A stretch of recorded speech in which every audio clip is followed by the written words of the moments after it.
자, 문재인 대통령과 회담 도중에 트럼프 대통령이 속된 말로 빵 터진, 웃음이 터진 그 사연이 밝혀지면서 화제가 되고 있습니다. 한순간에 냉랭했던 회담장이 화기애애하게 변하는 순간이었는데 어떤 사연인지 자세히 살펴보도록 하겠습니다. 이 이야기부터는 유근영 동아일보 정치부 기자가 함께하겠습니다. 어서 오십시오. 안녕하세요. 네. 자, 당시 상황을 저희가 영상으로 준비했습니다. 영상 다시 한번 보시겠습니다. 이번에 그 북한의 도발이 대단히 개탄스럽고 또 우리를 격분시켰는데 그에 대해서 미국이 아주 단호하게 그렇게 대응을 잘해 주셨고. Well, thank you very much, and I'm very happy that you used the word deplorable. I was very interested in that word. I didn't tell them, I promise I did not tell them to use that word. That's been a very lucky word for me and many millions of people. 네, 되게 엄중했던 분위기가 갑자기 막 깔깔거리고 웃음소리가 막 터졌습니다. 개탄스럽다라고 문재인 대통령이 얘기를 했는데 이 통역사가 이렇게 얘기를 번역을 했답니다. deplorabl이라는 단어를 썼는데 이 개탄스럽다는 말을 사전에 찾아보니까요. 이 두 가지가 나옵니다. lamentable이라는 단어와 deplorable 나오는데 이 단어를 택한 게 바로 트럼프 대통령의 웃음을 자아냈다. 어떤 의도가 있었던 걸까요? 아마 우리 문재인 대통령이 거기까지 생각을 하고 그 단어를 썼는지는 모르겠지만 네. 통역하시는 분은 염두에 두고 디플로러블이라고 통역을 한 것 같아요. 네. 그러니까 저 단어가 트럼프 대통령한테 굉장히 의미가 있는 단어거든요. 네. 그걸 이제 유근영 기자 설명해 주겠지만 네. 저는 그 전에 좀 정치적인 의미도 있다고 봅니다. 네. 왜냐하면 문재인 대통령이 자꾸 북한과의 대화 이걸 강조하니까 네. 트럼프 대통령이 언제 그렇게 얘기했죠? 한국이 유화 정책을 한 걸 후회할 것이다 이렇게 얘기하지 않았습니까? 네, 네. 그러니까 뭔가 좀 그러니까 미국과 일본의 강한 압박과 흐름과 좀 맞지 않는 네. 그런 거가 아닌가 걱정을 했었는데 문재인 대통령이 개탄스러운이라는 표현까지 써가면서 이제 북한에 대한 강한 압박에 동참하는 것이 굉장히 기분 좋다. 네. 이런 것을 표현한 정치적인 표현일 수 있습니다. 그렇군요. 유근영 기자. 그리고 트럼프 대통령이 이 개탄스럽다라는 영어 표현, 디플러러블이라는 단어를 들어서 기분이 좋았던 이유는 이 단어 때문에 자신이 대통령이 될 수 있었던 그런 에피소드가 있었기 때문이라면서요. 예, 트럼프 대통령이 지난 대선에서 사실상 이 단어 때문에 승기를 잡았다라는 분석이 지배적입니다. 네. 그리고 그 맞붙었던 힐러리 클린턴 전 국무장관이 최근 회고록에서 네. 이 단어가 트럼프에게는 선물이었다. 네. 이렇게 회고할 정도로 굉장히 행운의 단어인데요. 그게 왜 그렇죠? 그 트럼프 대통령, 그러니까 전통적으로 노동자 계층은 민주당을 지지하는데 네. 지난해 그 미국 대선에서는 백인 노동자층이 그 트럼프를 지지하는 좀 이상한 현상이 나타났거든요. 네. 그래서 거기에 발끈한 힐러리 클린턴 전 국무장관이 그 트럼프를 지지하는 절반 이상이 굉장히 개탄스러운 집단이다. 네. 이런 폭탄 발언을 했는데 결과론적으로 이게 어떤 백인의 보수층의 결집을 이끄는 어떤 빌미를 제공을 해줬고 아하. 트럼프가 역전할 수 있는 굉장히 중요한 계기가 됐습니다. 네. 자, 그렇군요. 그러니까 이 통역하시는 분의 센스가 상대국 정상의 기분을 좋게 했고 그 회담장 분위기 자체를 띄우는 그런 상황이 된 것 같습니다. 그런데 또 제가 영어 잘하시는 분한테 다시 한번 물어봤더니 개탄스럽다라는 단어를 보통 디플러러블이라는 단어를 많이 쓰고 러멘터블이라는 단어는 8대2 비율로 2비율로 적게 쓴다. 그러니까 어떻게 보면 이 의도가 없었을 수도 있지만 그 분위기를 좋게 하는 데는 충분히 영향을 미쳤다고 생각을 합니다. 문재인 대통령께서도 이 북한의 미사일 발사나 핵심에 대해서 개탄스럽다는 표현을 여러 번 쓰신 거라는 기억을 하거든요. 네. 그런데 이제 요번에 가셔서 또 개탄스럽다는 표현을 썼고 그게 마침 또 디플로러블로 이렇게 번역되고 해서 아주 그 외교적으로 굉장히 덕을 보신 것 같습니다. 네. 자, 그래서 저희가 이 통역하시는 통역관들이 도대체 어떤 분인지 좀 궁금해서 알아봤습니다. 그랬더니 의외로 이 정상회담이나 국제 외교 자리에서 동시 통역을 하는 분들이 나중에 그 자리 이후에 유명해진 분들이 꽤나 많더라고요. 어떤 분들이 있습니까? 예, 대표적으로 이제 박진 의원 같은 경우. 박진 의원도 동시 통역. 그렇죠. 원래는 이제 동시 통역사를 정식으로 한 분 아닌데 네. 워낙 영어를 영어의 달인이라고 볼수 제가 그 연설할 때 보면 아주 그 보통 미국의 네이티브 스피커가 하는 정도의 유머를 섞어서 영어를 하는 분이거든요. 네. 근데 이제 김영삼 대통령 문민정부 5년 동안 계속 이제 통역을 했는데 네. 그때 1993년에 에이펙 회담에 갔을 때 클린턴 미국 당시 대통령이 네. 당시에 이제 와인을 가지고 네. 전체 토스트를 하면 건배를 하려고 했는데 와인이 준비가 안 된 거예요. 네.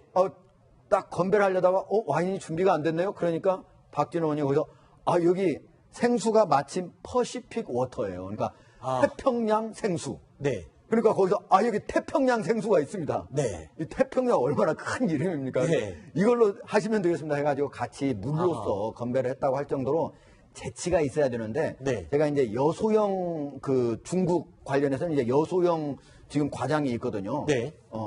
외교부에 이제 여소영 과장 같은 경우는 중국어를 대만에서 유학을 하고 왔는데 아주 중국어를 잘합니다. 그래가지고 네. 원자바오 총리가 있었을 때 같이 통역을 했는데 중국의 최고 지도자가 한국의 통역을 직접적으로 대놓고 중국어 어디서 배웠느냐. 네. 진짜 제가 본 사람 중에서 통역을 가장 잘한다. 이렇게 직접 칭찬을 할 정도로 아주 통역을 잘하는 사람입니다. 그래서 저희가 여소영 이 외교부 지금 직무연수 과장으로 있는데 이 통역을 할 때 어려운 점이 뭐가 있냐라고 물었더니 이런 대답을 했습니다. 화장실을 마음대로 걸 수가 없다. 그래서 물을 많이 마시면 안 된다. 왜냐하면 정상들이 중요한 얘기를 하고 있는데 제가 화장실 가겠다고 자리를 비울 수가 없지 않습니까? 그런 어려움. 그리고 뛸 일이 많아서 굽이 높은 신발을 피하는 게 좋다. 그리고 튀는 색깔의 옷을 입는 것도 삼가해야 된다. 왜냐하면 정상들이 있는데 거기서 튀어 보이면 안 되니까 그림자처럼 보이지 않게 무채색의 옷을 입어야 된다. 통역하시는 분들이 이렇게 어려움이 있는지도 요번에 제가 알았습니다. 그렇죠. 지금 여소영 저 과장의 지금 옷 보세요. 네. 하얀색하고 검은색뿐이 없지 않습니까? 네. 누구도 거기에 주목을 끌지 않을 그런 옷을 입고 있다는 거고 네. 제가 물어보니까 어느 때는 하루 내내 자기 이 가방에다가 배가 고플 거에 대비해가지고 되게 이제 바나나를 가지고 다녔는데 어느 때는 바나나 한 개만으로 했다는 거예요. 한 개 먹고 계속 통역해서. 왜냐면은 점심시간 통역해야죠. 그 다음에 바로 또 대통령 일정이 있지 않습니까? 네. 그럼 또 가서 통역을 해야 되면 네. 점심시간에 밥을 주면서 통역을 하죠. 그 뒤에 살짝 뒤에서 통역을 해야 되죠. 아무것도 못 먹는데요. 네. 겨우 물만 조금씩 먹는 정도니까 네. 그런 것들도 훈련을 스스로 받아야 된다고 얘기를 합니다. 그렇군요. 저기 유근영 기자 이 청와대 출입하니까 제가 하나 물을게요. 아까 디플로러블 단어를 써서 재치 있게 분위기를 띄웠던 그 통역관은 혹시 아는 분인가요? 어떤 분입니까? 제가 아직까지 친분은 없는데요. 네. 얘기를 들어보니까 상당히 그 외교 일선에서 경험이 많고 아. 또 저 단어를 아마도 준비했을 정도로 아. 굉장히 재치가 있는 분으로 제가 들었습니다. 그렇군요. 예. 외교부의 김종민 씨입니다. 그래요? 제가 워싱턴 특파원으로 3년 있을 때 같이 워싱턴 대사관에 지금 저분이요. 김종민 통역관이군요. 예. 지금 이 정부 들어서도 계속 아마 그 박근혜 대통령도 통역을 했었습니다. 네. 영어 실력이 너무나 뛰어나기 때문에 네. 지금 정권이 바뀌어도 지금 통역을 계속 하고 있는 것 같습니다. 그렇군요. 능력을 인정받은 만큼 그만큼 센스가 있다라는 걸 확인할 수 있었습니다. 아주 냉랭했던 정상회담 분위기를 한 단어로 화기애애하게 만들어줬던 통역관의 이야기를 해봤습니다. 국제사회의 강력한 대북 제재에 북한은 또 한 번 위협 수위를 높이고 있습니다. 북한의 숨통을 끊을 수 있는 결정적인 한 방이 없을까요? 지금부터 하나씩 짚어보도록 하겠습니다. 먼저 문재인 대통령과 트럼프 대통령은 어제 뉴욕에서 두 번째 한미 정상회담을 가졌죠. 회담 내용 듣고 이야기 이어가겠습니다. 이번에 그 북한의 도발이 대단히 개탄스럽고 또 우리를 격분시켰는데 그에 대해서 미국이 아주 단호하게 그렇게 대응을 잘해 주셨고 trade and working on trade agreements, and we'll see how that all comes out. But much more importantly, frankly, than trade is the other aspect of our relationship that we're working with, and that has to do with North Korea. 자, 어제 회담에서 두 정상 북핵 대응에 대해서 긴밀한 논의를 했습니다. 어떤 부분이 합의된 내용이고 쟁점이 된 부분은 어떤 부분이었습니까? 일단 군사적인 내용을 집중해서 이야기해 보도록 하겠습니다. 네, 일단 그 양국이 합의했다고 밝힌 내용은 이제 군사적인 부분인데요. 네. 미국이 지금 보유하고 있는 전략 자산을 좀 더 한반도에 자주 순환 배치하는 네. 것에 합의를 했다고 하고요. 네. 그다음에 미국이 그 군사 무기들, 최첨단 군사 자산들을 한국에 파는 그런 문제도 네. 원칙적으로 합의를 했다고 합니다. 네. 미국이 굉장히 많은 최첨단 무기를 가지고 있는데 그것을 로키드 마틴 같은 그 회사들이 바로 여러 곳에서 팔 수가 없어요. 그것은 미국 의회, 행정부의 허락을 받아야 되는 거예요. 그렇죠. 그런 차원에서 벌써 미국 의회도 동의를 하고 있고 그런 점이기 때문에 한국이 좀 더 많은 미국의 무기들을 이제 살 그런 가능성을 가지게 된 거죠. 자, 지금 한국이 미국의 최첨단 무기들을 추가로 더 살 수 있는 기회가 생겼다라고 했는데 주로 어떤 무기들이 더 추가로 사게 될 대상이 되는 무기들인지 제일 먼저 떠오르는 건요. 이번에 유엔 총회에 참석하기 위해서 출국할 때부터 핵추진 잠수함 보유 합의 여부가 논쟁이 됐습니다. 그런데 이번에 저 내용 당연히 핵추진 잠수함 얘기도 포함되는 걸로 봐야 될까요? 네, 어떻습니까? 포함은 되지만 미국에서는 우리가 핵추진 잠수함을 사올 수가 없는 것이 네. 미국이 가진 그 잠수함들은 한 7,000톤, 8,000톤, 크면 뭐 18,000톤이기 때문에 우리 실정에 맞지도 않고 너무 비쌉니다. 네. 그래서 우리가 핵추진 잠수함을 개발하기 위해서는 한미 원자력 협정을 한 부분을 개정해야 되기 때문에 개정하는 부분하고 그다음에 우리가 스마트 원전을 우리 3,000톤짜리 우리 잠수함에 이렇게 탑재를 해도 네. 그게 끝나는 것이 아니고 그다음에 그 방호벽을 설치를 해도 간에 네. 그다음에 그 소음을 줄여야 됩니다. 네네. 이게 굉장한 기술이기 때문에 소음 조절 기술 이런 거를 좀 팔라는 얘기를 할 수가 있는 것이고 네. 장거리 공대지 유도탄 이거는 미국한테 재전 미사일을 팔라 그랬더니 안 팔았어요. 네. 그래서 우리가 더 좋은 걸 사왔거든요. 네. 타워로서 사왔기 때문에 이거는 우리한테 실력이 별로 없습니다. 네, 두 번째 장거리 공대지 유도 미사일은 우리가 실익이 별로 굳이 없어요. 사야 될 필요가 없군요. 타우러스가 있기 때문에. 270개나 사왔으니까요. 네. 그리고 세 번째로 이제 F-35A 스텔스 전투기 이걸 조기 도입하기로 결정했잖아요. 그렇죠. 그게 이제 한 뭐 40대를 내년부터 이제 순차적으로 이제 가지고 들어오는데 저거는 뭐 더 이상 방법이 없습니다. 계약이 끝난 거고. 네. 문제는 저 페이트리 미사일인데 네. 우리가 가지고 있는 페이트리 미사일을 페이트리 2를 페이트리 3로 현재 업그레이드를 하고 있는데 네. 그래봤자 최대 사거리가 고도가 한 20km밖에 안 됩니다. 네. 그래서 페이트리 3 MSE라고 해서 네. 사거리 40km짜리가 있는데 우리가 현재 굉장히 급하기 때문에 그런 걸 뭐 살 수도 있는 것이고 네. 그다음에 이제 글로벌 호크를 사기로 했는데 네. 미국이 거기에 있는 통신 감정 장치를 빼고 영상 장치만 우리한테 팔라고 그래요. 어허. 그럼 아니 일본한테는 감정 장치를 넣어주고 우리 중요한 옵션을 빼고 주겠다는데 네. 그러면 안 되죠. 그럼 그걸 넣어달라는 걸 얘기할 수 있는 거고 우리가 호주한테 팔아놓고 한국에는 안 파는 게 있습니다. 네. 전자전기라고 해요. 전자전기. 네. 이걸 이제 우리가 살 수가 있는 거고 그다음에 이제 우리 한국형 FX기를 이제 개발하는데 에이사 레이더를 우리한테 안 판다 그랬지 않습니까? 아, 그렇죠. 그래서 다기능 위상배열 레이더 같은 거를 우리가 기술을 사오면 좋겠습니다. 네. 자, 일단 핵추진 잠수함에 대한 관심이 높기 때문에 이 부분을 한번 짚어볼 텐데요. 하중대 국장님, 이게 핵추진 잠수함, 사실 이게 보유, 합의가 되더라도 중국이 굉장히 가만히 있을 것 같지가 않아요. 주변국들의 문제, 예민해지겠죠? 그렇죠.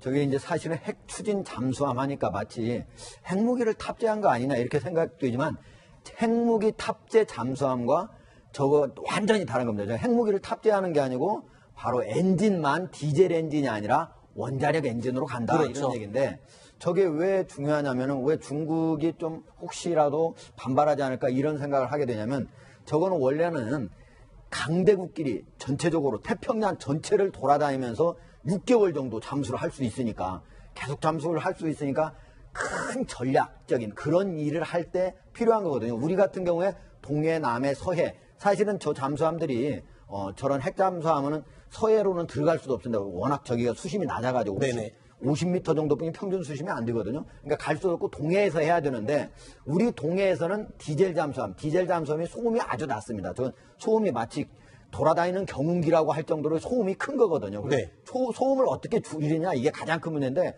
그런 등등으로 볼 때 그냥 디젤 잠수함 3,000톤급 뭐 이런 것들로도 충분하지 않느냐 이런 얘기가 있지만은 어쨌든 앞으로 우리가 계속적으로 핵무기도 보유하고 뭐 전술핵도 가지고 있어야 되고 이런 것들을 앞으로 장기적인 그런 관점에서 봐야 된다고 한다면은 도입을 검토하는 것도 개발을 하는 것도 어떨까 이런 생각을 해봅니다. 알겠습니다. 그리고 또 미국이 이 순환 배치를 하겠다라고 합의한 내용들, 그러니까 전략 무기들이죠. F-22 랩터 전투기, 그리고 F-35B, 이 스텔스 전투기, 이게 말하자면 참수작전 내지는 서지컬 스트라이크를 할 때 아주 요긴하게 쓰이는 첫 번째 무기들이고 B-1B 전략 폭격기 이런 김정은이 가장 두려워하는 무기들을 순환 배치, 항시 한반도를 떠다닐 수 있도록 하겠다. 이런 거니까 북한의 숨통을 죄는 데는 군사적으로는 아주 효과적인 결과를 우리가 얻어왔다고 봐야 되겠죠. 그리고 이제 또 우리가 진해 기지나 네. 아니면 제주도 기지에 미국의 핵추진 잠수함을 뭐 가끔 기항시킨다든가 아니면 항모도 일본에 갈 게 아니라 우리나라 이 군사 기지에 들어와서 하면은 우리 국방부장이 뭐랬습니까? 그 정방교도 안 받겠다. 공사할 테니 그랬죠. 오라고 하는 게 바로 이제 전략 무기를 우리 한국 땅에 이렇게 수시로 네. 항시 이렇게 배치를 하려고 하는 그런 전략입니다. 알겠습니다. 자, 군사적으로 북한의 숨통을 끊는 그런 방법들 한미 정상이 만나서 논의. 대통령이 될 수 있었던 그런 에피소드가 있었기 때문이라면서요. 예, 트럼프 대통령이 지난 대선에서 사실상 이 단어 때문에 승기를 잡았다라는 분석이 지배적입니다. 네. 그리고 그 맞붙었던 힐러리 클린턴 전 국무장관이 최근 회고록에서 네. 이 단어가 트럼프에게는 선물이었다. 네. 이렇게 회고할 정도로 굉장히 행운의 단어인데요. 그게 왜 그렇죠? 그 트럼프 대통령, 그러니까 전통적으로 노동자 계층은 민주당을 지지하는데 네. 지난해 그 미국 대선에서는 백인 노동자층이 그 트럼프를 지지하는 좀 이상한 현상이 나타났거든요. 네. 그래서 거기에 발끈한 힐러리 클린턴 전 국무장관이 그 트럼프를 지지하는 절반 이상이 굉장히 개탄스러운 집단이다. 네. 이런 폭탄 발언을 했는데 결과론적으로 이게 어떤 백인의 자, 문재인 대통령과 회담 도중에 트럼프 대통령이 속된 말로 빵 터진, 웃음이 터진 그 사연이 밝혀지면서 화제가 되고 있습니다. 한순간에 냉랭했던 회담장이 화기애애하게 변하는 순간이었는데 어떤 사연인지 자세히 살펴보도록 하겠습니다. 이 이야기부터는 유근영 동아일보 정치부 기자가 함께하겠습니다. 어서 오십시오. 안녕하세요. 네.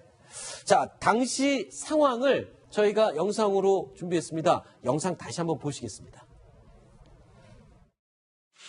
이번에 그 북한의 도발이 대단히 개탄스럽고 또 우리를 격분시켰는데 그에 대해서 미국이 아주 단호하게 그렇게 대응을 잘해 주셨고 Well, thank you very much, and I'm very happy that you used the word deplorable. I was very interested in. 보수층의 결집을 이끄는 어떤 빌미를 제공을 해줬고 아하.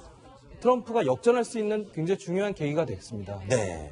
자, 그렇군요. 그러니까 이 통역하시는 분의 센스가 상대국 정상의 기분을 좋게 했고 그 회담장 분위기 자체를 띄우는 그런 상황이 된 것 같습니다. 그런데 또 제가 영어 잘하시는 분한테 다시 한번 물어봤더니 개탄스럽다라는 단어를 보통 디플러러블이라는 단어를 많이 쓰고 러멘터블이라는 단어는 8대2 비율로 2비율로 적게 쓴다. 그러니까 어떻게 보면 이 의도가 없었을 수도 있지만 그 분위기를 좋게 하는 데는 충분히 영향을 미쳤다고 생각을 그리고 합니다. 문재인 대통령께서도 이 북한의 미사일 발사나 네. 핵심에 대해서 개탄스럽다는 표현을 여러 번 쓰신 거라는 기억을 하거든요. 네. 그런데 이제 요번에 것 같아요. 네. 그러니까 저 단어가 트럼프 대통령한테 굉장히 의미가 있는 단어거든요. 네. 그걸 이제 유근영 기자 설명해 주겠지만 네. 저는 그 전에 좀 정치적인 의미도 있다고 봅니다. 네. 왜냐하면 문재인 대통령이 자꾸 북한과의 대화 이걸 강조하니까 네. 트럼프 대통령이 언제 그렇게 얘기했죠? 한국이 유화 정책을 한 걸 후회할 것이다 이렇게 얘기하지 않았습니까? 네, 네. 그러니까 뭔가 좀 그러니까 미국과 일본의 강한 압박과 흐름과 좀 맞지 않는 네. 그런 거가 아닌가 걱정을 했었는데 문재인 대통령이 개탄스러운이라는 표현까지 써가면서 이제 북한에 대한 강한 압박에 동참하는 것이 굉장히 기분 좋다. 네. 이런 것을 표현한 정치적인 표현일 수도 그렇군요. 유근영 기자. 그리고 트럼프 대통령이 이 개탄스럽다라는 영어 표현, 디플러러블이라는 단어를 들어서 기분이 좋았던 이유는 이 단어 때문에 자신 That word.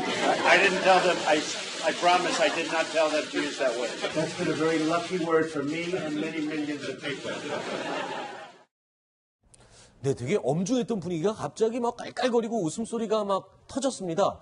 개탄스럽다라고 문재인 대통령이 얘기를 했는데 이 통역 박사가 이렇게 얘기를 번역을 했답니다. deplorable이라는 단어를 썼는데 이 개탄스럽다는 말을 사전에 찾아보니까요. 이 두 가지가 나옵니다. lamentable이라는 단어와 deplorable 나오는데 이 단어를 택한 게 바로 트럼프 대통령의 웃음을 자아냈다. 어떤 의도가 있었던 걸까요? 아마 우리 문재인 대통령이 거기까지 생각을 하고 그 단어를 썼는지는 모르겠지만 네. 통역하시는 분은 염두에 두고 디플로러블이라고 통역을 한